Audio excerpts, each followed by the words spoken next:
प्रधानमंत्री नरेंद्र मोदी ने पिछले कुछ सालों में यूपी में कई नए एयरपोर्ट्स का उद्घाटन जोर शोर से किया। चित्रकूट और कुशीनगर जैसे स्थानों को पहली बार हवाई सुविधा मिली, जिससे स्थानीय लोगों को उड़ान के बेहतरीन अवसर मिले। चित्रकूट एयरपोर्ट का उद्घाटन 10 मार्च 2024 को और कुशीनगर इंटरनेशनल एयरपोर्ट का उद्घाटन 20 अक्टूबर 2021 को हुआ। इन दोनों जगहों सहित आजमगढ़, श्रावस्ती, मुरादाबाद, अलीगढ़ और सहारनपुर से भी विमानों की शुरुआत हुई। मगर कुछ महीनों बाद अधिकतर छोटे एयरपोर्ट्स लगभग बंद हो गए या वहां उड़ानें बहुत सीमित रह गई। चित्रकूट एयरपोर्ट पर शुरुआत में हफ्ते में 4 दिन लखनऊ के लिए 19 सीटर विमान चलाए गए। अक्सर यात्री मिल रहे थे, मगर ऑपरेशनल और विजिबिलिटी इशू की वजह से 4 महीने बाद फ्लाइट्स बंद हो गई।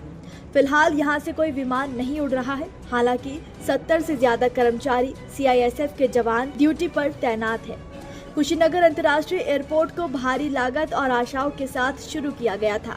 उद्घाटन के समय श्रीलंका और वियतनाम से विदेशी मेहमान आए, मगर 47 महीने बाद भी यहां से किसी अंतर्राष्ट्रीय रूट पर नियमित उड़ान नहीं शुरू हो सकी। दिल्ली, कोलकाता, मुंबई के लिए घरेलू उड़ानों की शुरुआत भी टिक नहीं सकी। एयरपोर्ट डायरेक्टर के मुताबिक अब ILS यानी इंस्ट्रूमेंट लैंडिंग सिस्टम लगाने की प्रक्रिया पूरी हो रही है, जिससे भविष्य में उड़ानें शुरू होने की उम्मीद है। आजमगढ़, मुरादाबाद, अलीगढ़, श्रावस्ती, सहारनपुर जैसे एयरपोर्ट भी उद्घाटन के कुछ वक्त बाद ही बंद हो गए। शेड्यूल तो बने, यात्रा भी दिखी, मगर सुविधाओं और डिमांड में राज्य की सड़क और रेल नेटवर्क भारी पड़ गई।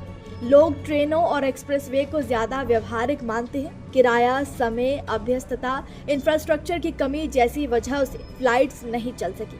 सहारनपुर का एयरपोर्ट 1 साल बाद भी ठप है। वहीं श्रावस्ती, जिसका अपना बस और रेल अड्डा भी नहीं है, वहां एयरपोर्ट शुरू हुआ मगर यात्री नहीं मिले।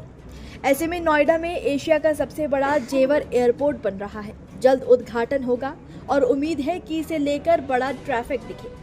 सोनभद्र, ललितपुर, मेरठ, लखीमपुर आदि जगहों पर भी निर्माण जारी है। फिलहाल यूपी में वाराणसी, लखनऊ, अयोध्या जैसे 3 इंटरनेशनल एयरपोर्ट और प्रयागराज, कानपुर, गाजियाबाद, बरेली, गोरखपुर जैसे 5 डोमेस्टिक एयरपोर्ट नियमित रूप से कार्यरत हैं। ऐसे में एक सवाल है कि आखिर छोटी एयरलाइंस क्यों सफल नहीं हो पाती और ये कुछ ही वक्त में बंद हो जाती हैं। ऐसा क्यों है, आइए जानते हैं।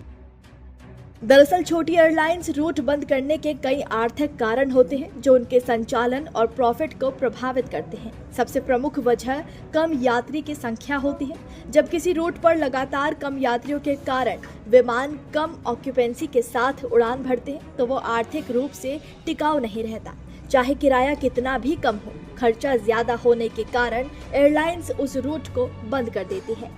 दूसरा बड़ा कारण संचालन लागत है। इसमें ईंधन, किराया, रनवे शुल्क, जमीन सेवाएं, स्टाफ का वेतन और विमान रखरखाव भी शामिल है। यदि इन लागतों को पूरा करने के लिए यात्रियों की संख्या पर्याप्त नहीं है तो रूट बंद करना मजबूरी बन जाती है। विशेषकर छोटे विमान और छोटे एयरपोर्ट्स पर यह समस्या ज्यादा देखी जाती है। तीसरा कारण कंपटीशन है। अगर किसी क्षेत्र में दूसरे विमान सेवा प्रदाता या बेहतर सड़क रेल नेटवर्क मौजूद हो तो यात्री हवाई यात्रा के बजाय अन्य माध्यम अपनाते हैं। इससे भी छोटे एयरलाइंस के लिए रूट लाभकारी नहीं रहता। इसके अलावा भारत रूस संबंधों में तनाव या पाकिस्तानी एयरस्पेस बंद होने के कारण उड़ान मार्ग बदलना पड़ता है, जिससे दूरी बढ़ जाती है, ईंधन खर्च बढ़ता है और ये आर्थिक बोझ बनता है। इससे कई अंतर्राष्ट्रीय रूट बंद हो जाते हैं या धीमे पड़ जाते हैं। इसके अलावा तकनीकी और ऑपरेशन संबंधी बाधाएं भी देखने को मिलती हैं, जैसे एयरस्पेस नियम, विमान की उपलब्धता, मौसम संबंधी समस्याएं। ये सब मिलकर छोटे एयरलाइंस को आर्थिक दबाव में डालते हैं और निष्कर्ष निकालते हैं कि विषयक रूट को बंद कर देना ही बेहतर होगा।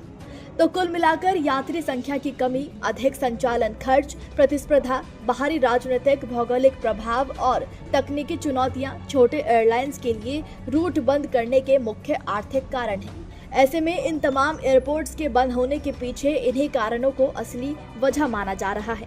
हालांकि अधिकारियों की माने तो वो इन तमाम एयरपोर्ट्स को दोबारा से चालू करने की कोशिश कर रहे हैं। अगर आपको हमारा ये वीडियो पसंद आया हो तो इसे लाइक और शेयर जरूर करें और हाँ, हमें सब्सक्राइब और फॉलो करना ना भूलें।